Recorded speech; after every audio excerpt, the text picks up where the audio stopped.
buenas tardes a todos y bienvenidos a un nuevo programa de Viajando en el Tiempo aquí en Agricultura TV y Radio Agricultura. Y estamos listas con la Barbarita. ¿Cómo estás, Barbarita? Estoy fantástico, me encanta este programa todos los domingos, saber que los acompañamos, además a la hora de almuerzo. Tanta gente que me ha comentado en las últimas semanas que nos escucha y es algo que de repente yo digo, no te puedo creer. Sí, almuerzo todos los domingos escuchándola. Sí, yo también pensaba que nadie nos escuchaba, pero hay gente que nos escucha y además hay gente que nos ha escrito, que nos quiere, que yo también, nosotros también los queremos. Muy cariñosa. Encuentro que cualquier persona que el día domingo a la hora de almuerzo quiera escuchar de historia, de cultura, es una excelente persona. Sí, es una excelente persona y además imagínate acompañar a la gente a la hora de almuerzo. Yo no me escucho a mí misma, fíjate, porque me da una vergüenza ajena. Un poco mono. Y uno se escucha la voz tan rara. Ajá, sí, y la voz no es la mía. Yo no hablo así, no, pero sí, pues hablo así. Sí, tú me escuchás así. Claro, lo que pasa es que tú no te escuchas así. No, por eso, yo a ti te escucho normal, pero a mí me escucho rara. Es una cosa... Yo no me escucho ni me veo porque me odio a mí misma, pero la gente es súper cariñosa. Así que la verdad es que agradecerle a todos los que nos ven, a todos los que nos escriben, nos mandan saludos, que dejan comentarios, que bueno, a la Maida mucho, la Maida es más una estrella, pero nos piden hasta sacarnos fotos. Esta es la Maida verdadera. Esto es lo que tú sabes perfectamente, que esto es lo que me gusta hacer. Las otras cosas las he hecho porque hay que hacerlas, pero esto es lo que a mí me gusta. Sí, pues por eso cuando a mí me preguntan, bueno, ¿y la Maida alguna vez irá a ser candidata a algo? No. Jamás. No, porque... ¿Cómo vamos a dejar de viajar? No, que es lo que más nos gusta. ¿Y cómo vamos a dejar de educar? Si yo soy... Cuando te dicen, usted es profesora, hay gente que me dice profesora. Sí, yo soy profesora. Nosotros nacimos para procesar contenidos, enseñarlos en fácil, en entretenido, para acompañarlos, para... Sí, el aspecto divulgativo. Por eso este programa es mi programa favorito. Sí, yo lo sé. Y hoy día te tinca que vayamos a hablar de uno de los imperios más importantes de la historia y que además duró como 6 siglos. ¿Te tinca así como el enfermo de Europa? Exactamente, es así como que uno tiene en la mente, si uno dice imperio turco otomano, hay dos cosas. El enfermo de Europa en el siglo previo a la Primera Guerra Mundial, y lo otro, 1453, la caída de Constantinopla. Son como los dos grandes hay una cosa bien importante de iniciar, porque para poder distinguir la gente siempre habla y la caída del Imperio Romano. Entonces, hablan de la caída del Imperio Romano con una soltura, pero no, lo que cae es el Imperio Romano de Occidente. Claro, porque el Imperio Romano de Oriente, que nosotros llamamos Imperio Bizantino, es el Imperio Romano, que sigue existiendo hasta 1453. No, y Constantinopla es fabuloso. O sea, yo he estado en Estambul, que además fue súper emocionante porque nosotros tuvimos el privilegio, para todos los que nos están escuchando, la Bárbara y yo fuimos alumnas de Héctor Herrera Caja, que era un poema que lo recuerdo con inmenso cariño, que en paz descanse, pero fabuloso hombre, magnífico maestro, que nos hizo amar la historia, que nos hizo amar el mundo bizantino, que es más, yo todavía recuerdo junto con la Bárbara estando en Ravenna, las dos en San Vitale, haber botado lágrimas pensando en don Héctor Herrera. ¿Ya? Y yo cuando fui a Estambul, veníamos navegando, entrando por el Bósforo, y efectivamente me levanté porque él decía, hay que ver el amanecer. Yo me levanté para ver el amanecer pensando en él, maestro de los maestros, que nos hizo enamorarnos. Y es más, en Estambul yo sentí que estaba como presente, o sea, es como una... lo estabas viendo tú. Sí. No, y además, o sea, don Héctor, pero, o sea, con todo el cariño, toda la admiración, cariños para, si nos escucha, no sé, alguien los conoce, a la familia, pero a mí también hablar de los turcos otomanos me hace pensar en nuestro querido Sebastián Salinas. En Sebastián Salinas tiene un libro, Sultanes de, no sé, algo, pero que es un libro extraordinario. Sí, no, Sebastián Salinas, profesor de la Red Cultural, altamente recomendable. Hay varios cursos en la página, o sea, si este tema les interesa, en la página web de la Red Cultural, que es www.red-almediocultural.cl. Ahí en la parte curso hay montones de cursos on demand que ustedes pueden comprar. Y está el curso completo, como en 8 sesiones, de los turcos. Sí, o sea, que pues y como dice Salinas, este imperio turco otomano hoy día, o sea, si decíamos que era el enfermo de Europa, la caída de Constantinopla en 1453, lo tercero es que no se puede dejar de mencionar, pues hoy día este imperio es mucho más conocido gracias a las teleseries.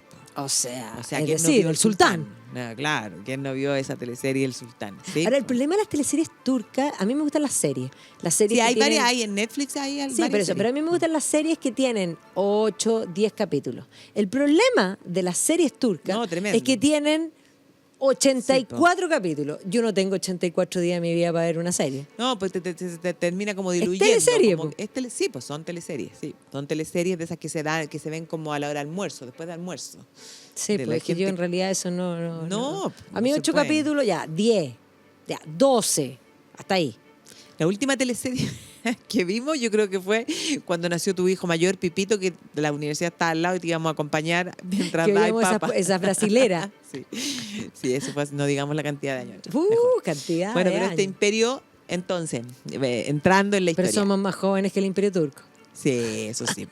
Existió desde 1299 hasta 1922, ¿ya? Y entonces, 1922 que se produce, ¿ya? Para decirlo al tiro, porque El este año, movimiento de los jóvenes claro, turcos los jóvenes y turcos, Mustafa Kemal Atatürk y la Turquía moderna. claro, y entonces justamente este año, 2023, se cumplen los 100 años del nacimiento de esa Turquía moderna. Y entonces Claro, por eso que son además ahí hay- tan importantes las elecciones de hace pocas semanas atrás, donde nuevamente Erdogan inicia un nuevo mandato y ya lleva más de 20 años. Y Erdogan pretende ser, o sea, como podríamos decir, suplantar en la importancia. El nuevo Kemal.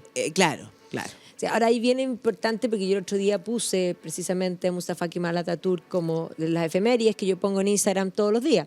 Y efectivamente alguien me hizo ver que yo no había puesto el capítulo de lo que había sido el Imperio Turco en relación a los armenios. Y ahí vamos a hablar también de cómo Sí, el pues, Imperio Turco un hace genocidio. enclave y efectivamente va a provocar varios genocidios que son tremendos. Tremendo. O sea, muchos de los problemas de los conflictos internacionales que vemos hasta el día de hoy en ciertos sectores, en particular en los Balcanes, van a tener que ver con esa política del Imperio Turco de hacer enclaves, digamos, tanto étnicos como religiosos en distintos lugares que van a complejizar las distintas áreas en donde el imperio se va a hacer presente. Claro. Claro, y eso tiene que ver, fíjate, y es bien lamentable, tiene que ver cuando ocurren ese tipo de cosas como lo que ocurre con los armenios o lo que va a ocurrir también cuando ya en el siglo XIX, cuando se dé la lucha por la independencia de Grecia, ya todos los excesos de este imperio, no es algo que sea una constante en su historia.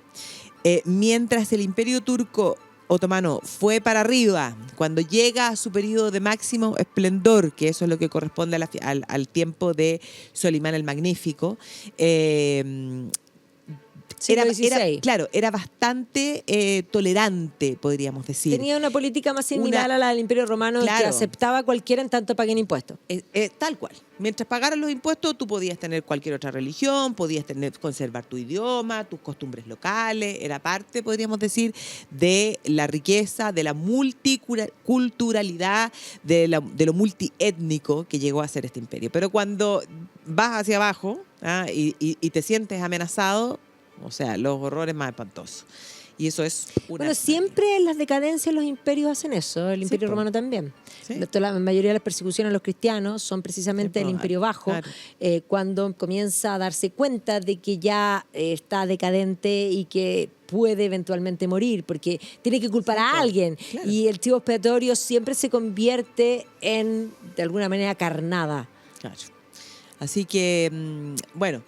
Pero bueno, surge desde el periodo... ¿Cómo te digo? siglo XIII. 1299, claro, y siempre estuvo vinculada a la Casa de Osman. De hecho, nosotros decimos Imperio Turco Otomano, pero si tú lo miras desde la historia del imperio, ellos mismos son los osmanlíes, ¿ya? Ellos nunca se dijeron a sí mismos turcos otomanos, ¿ya?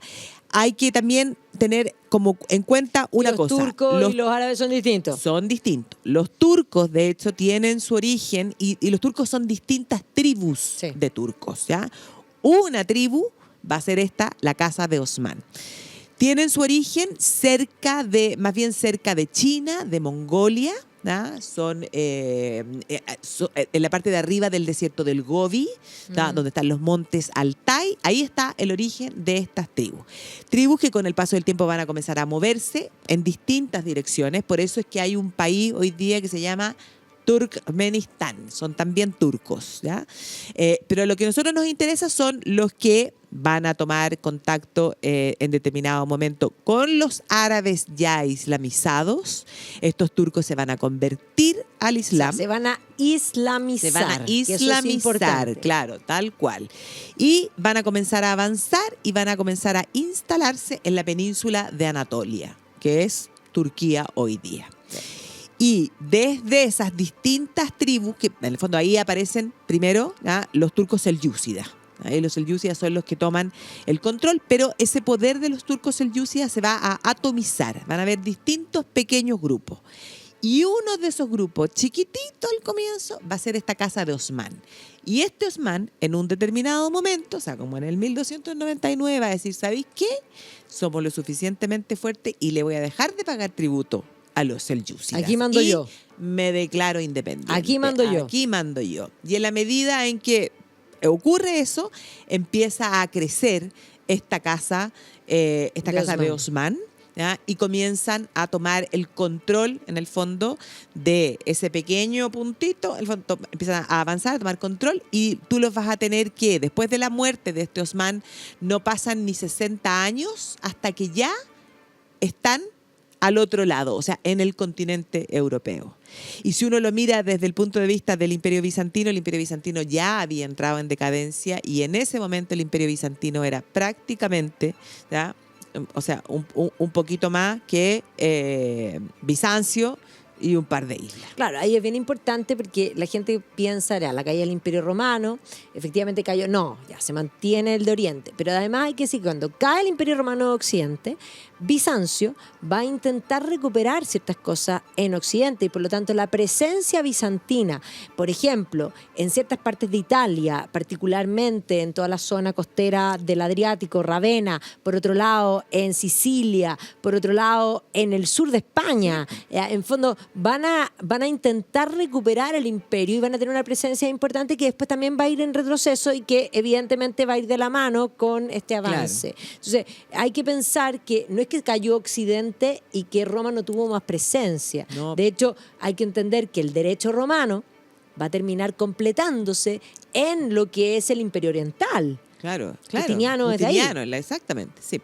Entonces se va a ir dando paralelo, en el fondo, el auge, el crecimiento de estos otomanos con el descenso de Bizancio. Hasta que efectivamente cuando llegamos a 1453 se va a ver, en el fondo el sultán de estos otomanos es Mehmed II. Que también hay una serie que es como un docu-reality, claro. Una docu-serie, me cargan las docu-series, pero sí. Hay una docu-serie turca precisamente de la caída de Constantinopla. Claro. Mehmed II, el que tras un largo asedio, en el fondo la artillería turca va a conseguir romper las murallas. ¿Ya? Que no eran menores, porque entendamos que Constantinopla fue saqueada por los vikingos que venían del Rus de Kiev, en el siglo X, y efectivamente los vikingos no pudieron, los varegos, que de hecho se van a quedar como guardias de Constantinopla. Sí, o sea, esas murallas eran míticas, míticas en el sentido de que eran inexpugnables, y por lo tanto esto es no solo un logro, sino que es un gran logro que evidentemente políticamente marca un punto muy importante. Exacto. Sí, pues imagínate, si esto era la segunda Roma, era completa y absolutamente inexpugnable. Tenía como ese halo de una ciudad que iba a existir por siempre. Era la ciudad de Constantino, del 324. O sea, una ciudad magnífica que fue ambicionada por los vikingos, ambicionada por los cruzados. De hecho, los cruzados cristianos van a terminar saqueando Constantinopla. Sí, o sea, tenía toda esa historia. Pero vamos a ir a comerciales y volvemos en unos minutos. Agricultura TV.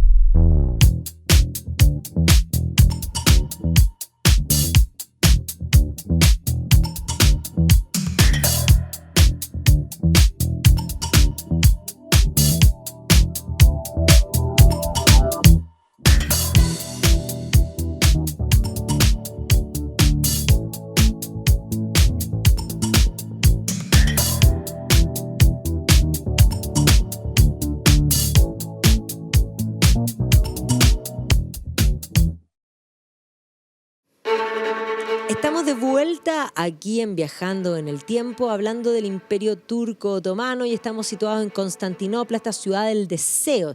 Yo siempre me río porque cuando los vikingos, los varegos, llegaron, Hagia Sofía, Santa Sofía, ya era vieja. Imagínate, ya era vieja. Ya era Claro. vieja, tenía. Y esa Santa Sofía, entonces ahora en manos de estos turcos, ¿ya? Va a sufrir, en el fondo, o sea, se va a mantiene, pero se va a en- convertir en en una mezquita. mezquita. Es una Y belleza. una belleza. Y también va a ser en tiempos de este mismo Mehmed II que se inicia la construcción de lo que va a ser el Palacio de Topkapi, ¿ya? 1459. Este gigantesco palacio que en el fondo es como una ciudadela, Sí. ¿ya? Porque es un recinto amurallado Es que tiene... impactante. Claro, que tiene adentro una serie de edificios, plazas, mezquitas, madrazas, o sea, de todo. Una colección y- de museo también. Claro, y que tiene una puerta que es majestuosa, y por eso es que también a este imperio turco otomano se lo conoce como la sublime puerta. O sea, sobre todo en el siglo XIX se habla como de la sublime puerta para referirse a este imperio otomano.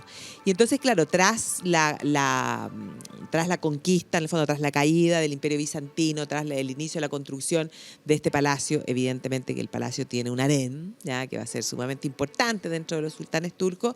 Claro, el imperio turco otomano se va a transformar en un actor decisivo, ¿ya? Y ahí va En la política, a- sobre todo en el siglo XVI. Claro, y ahí va a partir su época de gran crecimiento. Y hasta ese momento, en el fondo desde que surge, desde el 1200 hasta el 1500 más o menos, siempre estuvieron enfocados en avanzar hacia Occidente, o sea, tomar el control de la península de Anatolia y empezar a Un cruzar poquito más. hacia Europa, ¿cierto?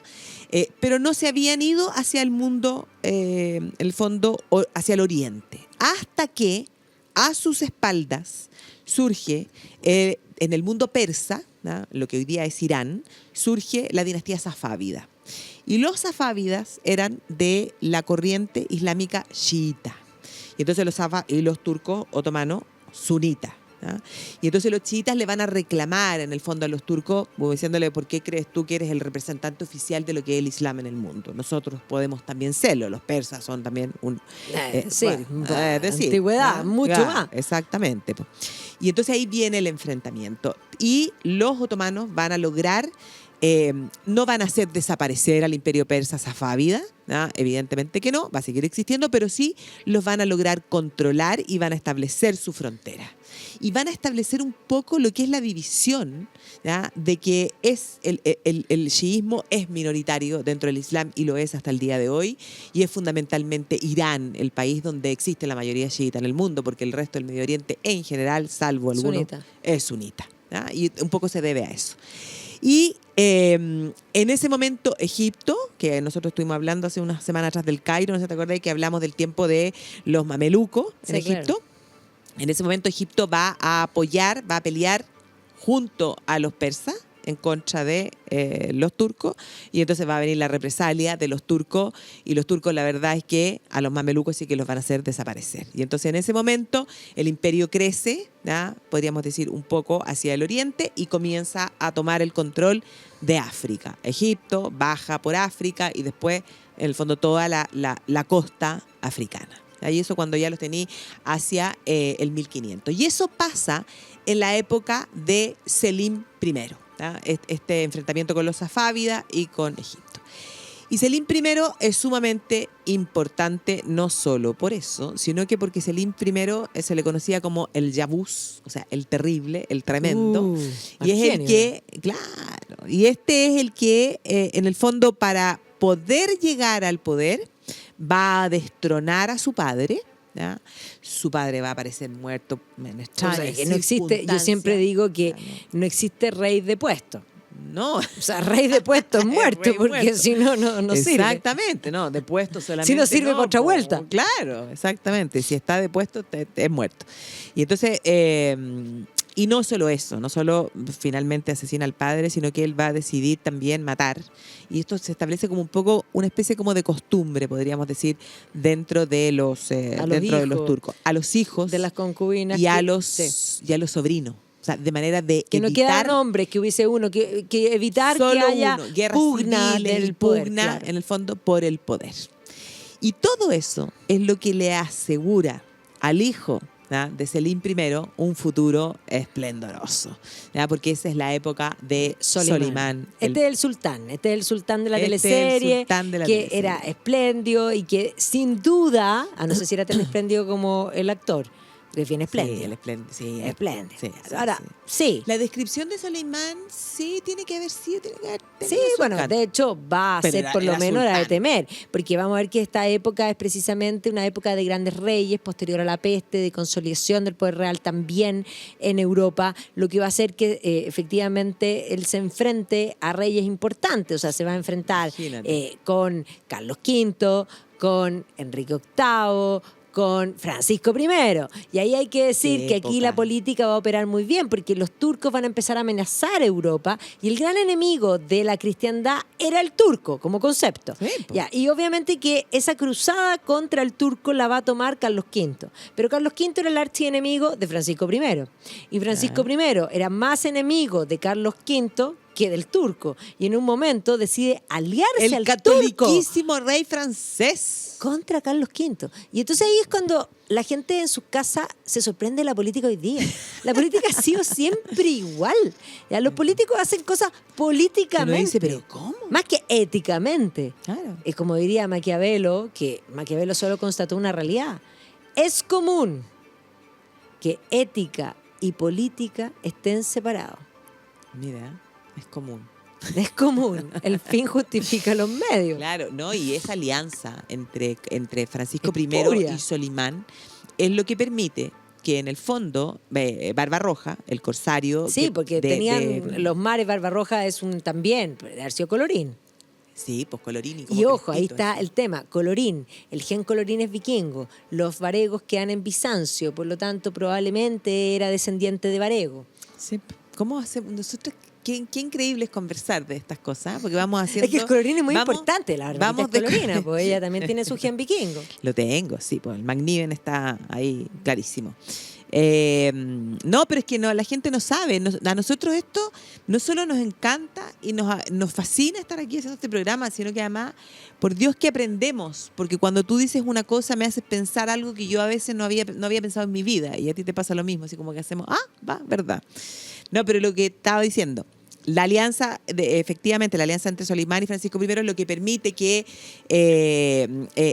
con Barbarroja se logre conquistar importantes enclaves en el mar Mediterráneo que se le arrebatan a Carlos I de España o Carlos V del Sacro Imperio Romano Germánico. O sea, va a ser clave en el fondo en esa derrota. ¿No? Y de hecho, van a entrar a Hungría.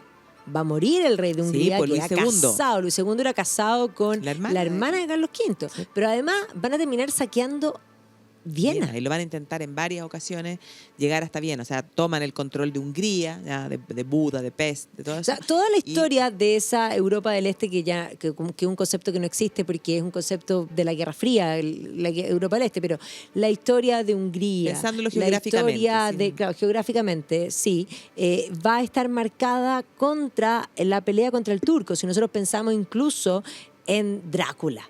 ¿Quién es Drácula? Ya, Vlad Tepes. ¿Quién es Vlad Tepes? Vlad Tepes es un príncipe que pelea contra el turco. Claro. ¿Ya? Y que básicamente es la presencia turca. Y es más, si uno va a Budapest, están los baños turcos. Sí, O sea, la presencia turca dejó vestigio. Claro, exactamente. Si van a lograr tomar control de, como les digo, o sea, van a llegar hasta Hungría, van a intentar en varias ocasiones con Viena, no van a poder, era la capital de los Habsburgo, o sea, eso habría sido la debacle de Europa.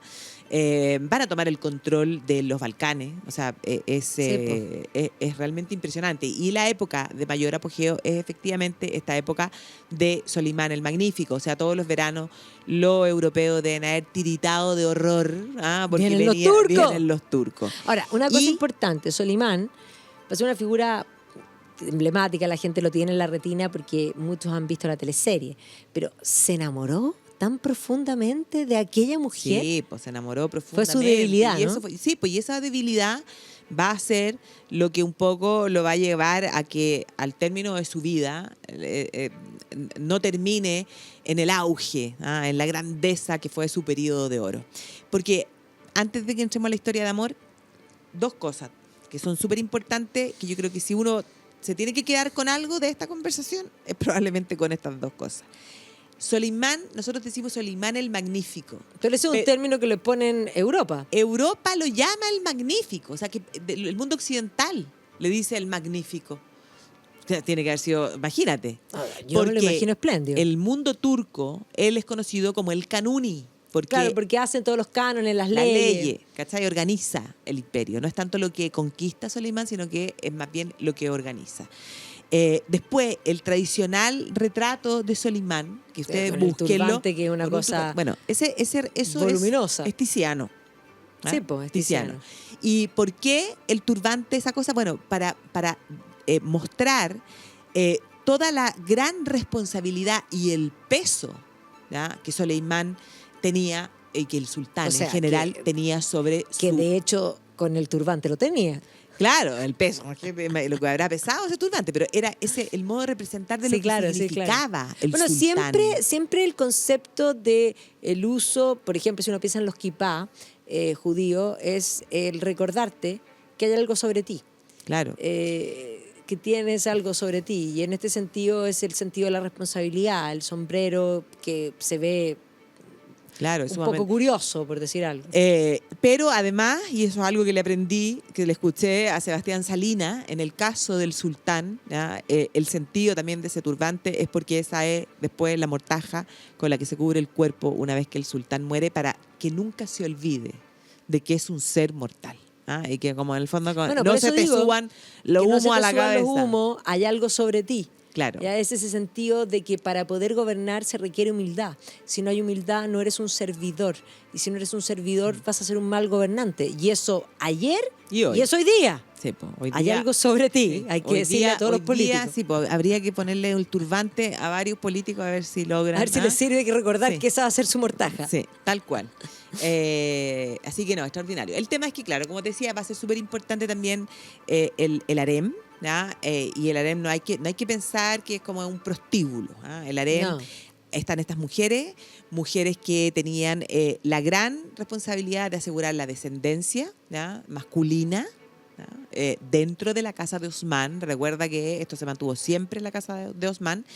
Y también era una costumbre que ahí llegaran mujeres, ¿ya?, que fueran esclavas. Y entonces va a aparecer ahí... Ya. Solo dime el nombre. Roxelana. Volvemos unos minutos con la historia de Roxelana, que es lejos lo más importante de esta tarde. Agricultura TV.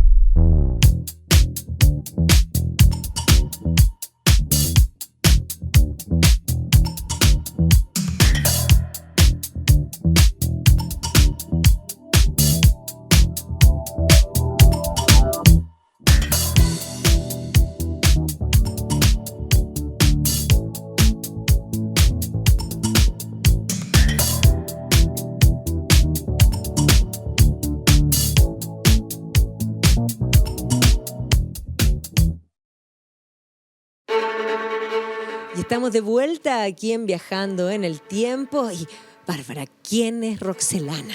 Pucha, Roxelana, Hurrem, la que trae alegría. Hurrem, él le decía Hurrem, la que trae alegría. Esta Roxelana era una esclava de origen eslavo. O sea, probablemente era así como ucraniana. Tal cual. O sea, espléndida tiene que decir. Espléndida. Porque yo tengo una cosa, cuando fuimos a Ucrania, yo le mostraba a mi marido las mujeres estupendas, porque de partida yo era un tapón al lado de ella.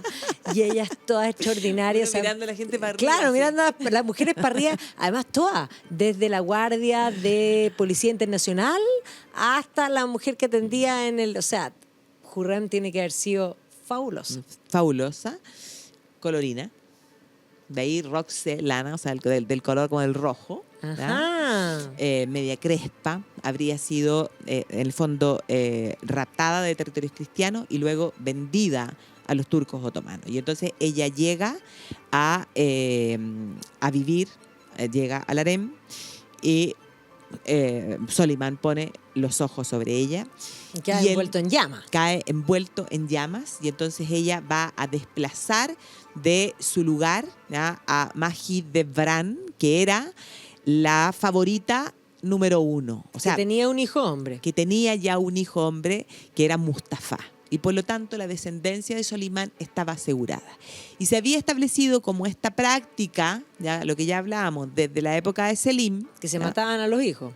Que había que matar a los otros hijos. Hombres. O sea, claro, si el sultán ya tenía un hijo con una de sus concubinas, el sultán no se casaba. ¿Ah? El sultán tenía un hijo con una de sus concubinas, después tenía que evitar volver a tener otro hijo con esa concubina. Eso era lo primero que tenía que tener claro para que no existieran dos hermanos que fueran a pelear, dos hermanos hijos de la misma madre. Primera cosa. Y después, claro, si ya estaba asegurada la descendencia, bueno, no era tan necesario, como digo, se eliminaban a los primos para tratar de que uno solo fuera. Y ya existía Mustafa, que era hijo de esta favorita, en el fondo la número 1. Roxelana la va a desplazar de ese lugar. Soleimán va a comenzar a tener hijos y no solo va a tener un hijo con ella, sino que va a tener varios. Va a ser familia. Va a ser familia con ella. Y ella era esclava, ¿no? Y no solo eso, además Soleimán va a casarse, o sea, va a ser, en el fondo, va a tener una relación monogámica Con ella. Algo que va a impactar, o sea, que va incluso a horrorizar, o sea, cómo es posible, ¿ya? ¿Cuál es el poder ¿Cuál es el hechizo? tiene? ¿Cuál es el hechizo que esta mujer le ha hecho al sultán? Y entonces, efectivamente, esto es lo que va al final de sus vidas, va a traer problemas, porque efectivamente va a pasar lo que se trataba de evitar. Se van a pelear entre ellos. Claro, se van a pelear entre ellos. Y entonces ella, la verdad es que se sabe que él sí sentía un amor verdadero. Soleimán era poeta, ¿no? Y entonces le escribe a ella, o sea, unos poemas que dan ganas de llorar, ¿no? Donde le habla mi amor, mi sultana, una cosa extraordinaria. Pero no es que queda tan claro si el amor de ella era verdadero, porque efectivamente ella va a empezar a conspirar. Y va a conspirar para sacar del lado a Mustafa. Claro, y antes de Mustafa, primero a Ibrahim Pasha. Ibrahim Pasha era el visir, la mano derecha de Soleimán, que también era una costumbre dentro del Imperio Otomano, de que ciertos niños de familias cristianas, en el fondo, eran llevados a vivir junto al sultán desde su infancia, para que se criaran juntos, ¿ah? Y para que aprendiera, en el fondo, y se transformara en, podríamos decir, ojos oídos de este sultán. Y este era el caso de Ibrahim Pasha, que había sido también, así como Soleimán era el magnífico, Ibrahim Pasha es probablemente de los mejores visires de la historia del Imperio Otomano, pero tenía gran poder. Y entonces no se sabe muy bien si es que Roxelana inventa, ¿no?, todo lo que ocurre, pero dice que este Ibrahim Pasha en el fondo se cree el sultán, que está haciendo y finalmente cae y muere. Y después se va en contra de Mustafa, el hijo primogénito, también, ¿no?, se inventan una serie de cosas y entonces, claro, Soleimán tiene que dar la orden de que efectivamente lo mata. Y llora la muerte de su hijo, era el favorito. Y la gente, ¿ah?, no puede creer cómo es posible que te hayas transformado en eso. ¿Ah? Tú que eras el Kanuni, ¿ah?, tú que eras el grande, en el fondo, cómo puedes haber matado al que era tu heredero. Y entonces, al final de su vida, también después de la muerte de Roxelana, la verdad es que Soleimán cae como bastante en depresión, en decadencia, y cuando ya estaba mayor va a decidir un nuevo intento, ¿ya?, por llegar a controlar Viena. No lo va a lograr y va a morir, ¿ya?, en territorio húngaro. Él mismo va a comandar sus ejércitos tal como lo hacía siempre, pero ya estaba de más edad. Y entonces muere, ¿ya?, en Hungría. Era tal el temor cuando se produce la muerte que van a decidir no informarlo, ¿ya?, y lo van a mantener así como sentado, muerto. Como está vivo, el sultán está vivo y sigue dando las instrucciones en el campo de batalla. Pero efectivamente había muerto y va a ser enterrado en la mezquita que él manda a construir. Durante su época hay una gran labor constructiva, o sea, la cantidad de mezquitas, de madrasas, es impresionante, pero hay una mezquita que es la Süleymaniyye, que es la mezquita de Soleimán, donde está enterrado. Pero se sabe que no llega todo, o sea, llega el cuerpo, ¿ya?, pero falta el corazón de Soleimán y faltan algunas otras partes que después fueron descubiertas, ¿ya?, en territorio húngaro, ¿ya? Y los húngaros construyeron un monumento ahí importante, entonces la verdad es que tenemos los restos de Soleimán repartidos en dos partes. No es el único en todo caso. No es el único, no es el único. Y el tema es que, bueno, él va a dejar un imperio sumamente fuerte, sumamente consolidado, Organizado. fortalecido, organizado. Pero la verdad es que desde ese mismo momento uno puede pensar que empieza a caer. Y cae lentamente. Y uno podría preguntarse, ¿pero cómo va a demorarse tanto? O sea, si finalmente llega hasta el siglo XX. Pero ya una prueba, y esto también lo dice Sebastián Salinas, que resulta ser sumamente chistoso, porque dice, Salinas siempre dice, una prueba es que si Soleimán era el magnífico, o sea, pasa a la historia como el magnífico, su hijo Selim II pasa a la historia como el beodo, el borracho. Y entonces, entre el magnífico y el borracho, la verdad es que hay una diferencia. No menor. No menor. Pero claro, el imperio va a lograr resistir porque era un imperio sumamente grande. Entonces, si había un conflicto en un determinado lugar y hacía falta, no sé, por la producción de metales de ese lugar, o los metales de ese lugar, bueno, había en otras partes del imperio donde se podía echar mano. Entonces, eso por una parte. Dos, porque tienen un ejército extraordinario. Un ejército organizado, probablemente es el primer ejército profesional de la historia, esos ejércitos que funcionan los 365 y además días del año. Uno podría decir, claro, el ejército romano lo era. No, el ejército romano es un ejército caudillo que depende de un general, donde están estas legiones, no tiene ese sentido centralizado que sí lo va a tener aquí. Claro, y además tiene un cuerpo de élite, que son los genízaros. Y los genízaros también es una costumbre dentro del mundo otomano, también eran niñitos de distintas partes del imperio que en el fondo entraban, se vestían de rojo y entraban a la preparación para formar parte de este cuerpo de élite. Y tenía que ser de muy niños y tenían que ser de familias de otros lugares, de distintos lugares del imperio, para que se criaran teniendo como principio la fidelidad al sultán y solo al sultán. Y los genízaros van a ser parte de la guardia, la guardia del propio sultán. Dentro de este imperio, en el fondo, yo creo que no se puede dejar de mencionar las construcciones, la mezquita azul. Que es la mezquita azul, no, la mezquita que es de azul época posterior, sí. En el siglo XVIII, la mezquita azul, pero es algo extraordinario. Exactamente. Bueno, todavía en el siglo XVIII el imperio, aunque está en bajada, va en una bajada suave, pero ya podríamos decir dentro del siglo XIX, que va a tener que ver también con los contrastes, sobre todo con Occidente, con la revolución industrial, con lo que hablábamos en temas pasados, cuando hablamos de las revoluciones financieras, porque efectivamente cuando no existían esas innovaciones financieras en ninguna parte del mundo, bueno, se equiparaban bastante bien y se podía mantener, pero cuando Occidente se despega, como dice Niall Ferguson, cuando baja las killing apps, y esas killing apps tienen que ver con la revolución industrial, con la innovación financiera y con las ideas también del liberalismo, que básicamente va a abrazar esa idea del concepto de la democracia, porque lo que hubo en la historia nunca fue democracia, y lo que primaba en la historia era la violencia como una forma de hacer política, y la democracia liberal lo que hace es sacar del escenario la violencia como un modo de hacer política. La política se hace en las urnas. Claro. Y por lo tanto ese consenso, ese cambio, esa nueva visión va a ir contrastando, y evidentemente vamos a ver que el imperio turco durante el siglo XIX se va a enfrentar con Occidente, por ejemplo, en la guerra de Crimea. Claro, porque Rusia se va a levantar después de la reforma, o sea, si uno piensa, si hay que buscar un momento, o sea, desde que Pedro el Grande decide occidentalizarse, Rusia intenta parecerse más al mundo occidental, y cuando ya llegamos a tiempos de Catalina la Grande, ponte tú, Catalina la Grande no solo evita guerra, sino que quiere la guerra con Turquía.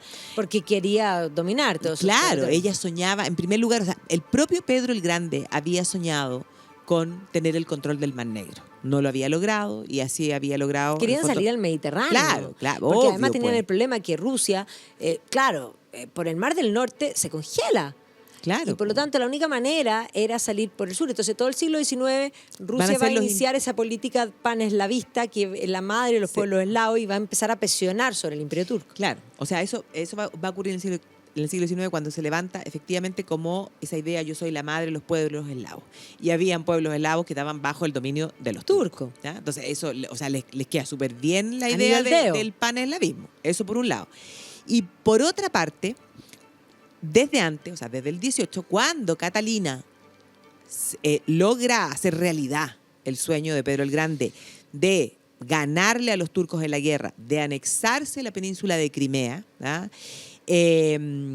Eso va a ser en ese tratado, ¿verdad? Donde el Kuchuk-Kainarji se llama el tratado. En ese tratado además los rusos van a hacer algo que es extraordinario, porque van a obligar a los turcos a poner una cláusula que dice que los rusos, ¿verdad? Como madre, ¿verdad? De los pueblos en el fondo ortodoxos, de la iglesia cristiana ortodoxa, tiene el derecho de intervenir en el Imperio Otomano cada vez que los cristianos ortodoxos se sientan amenazados. O sea, como la doctrina Truman. Exactamente. O sea, en cualquier momento yo puedo intervenir porque resulta que yo soy la madre de la ortodoxia.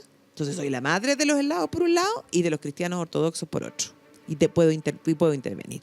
Y entonces con esa excusa, ¿ya? La verdad es que las intervenciones y las guerras entre los rusos y los turcos van a ser algo permanente.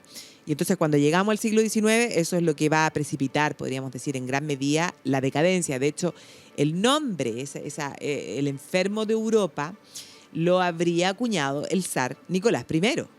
Nicolás I habría sido el que se le ocurre decir, este es el enfermo que el hermano de Alejandro I, que peleó contra Napoleón. O sea, estamos hablando del comienzo del siglo XIX, claro. Le va a tocar la revolución decembrista. Claro. O sea.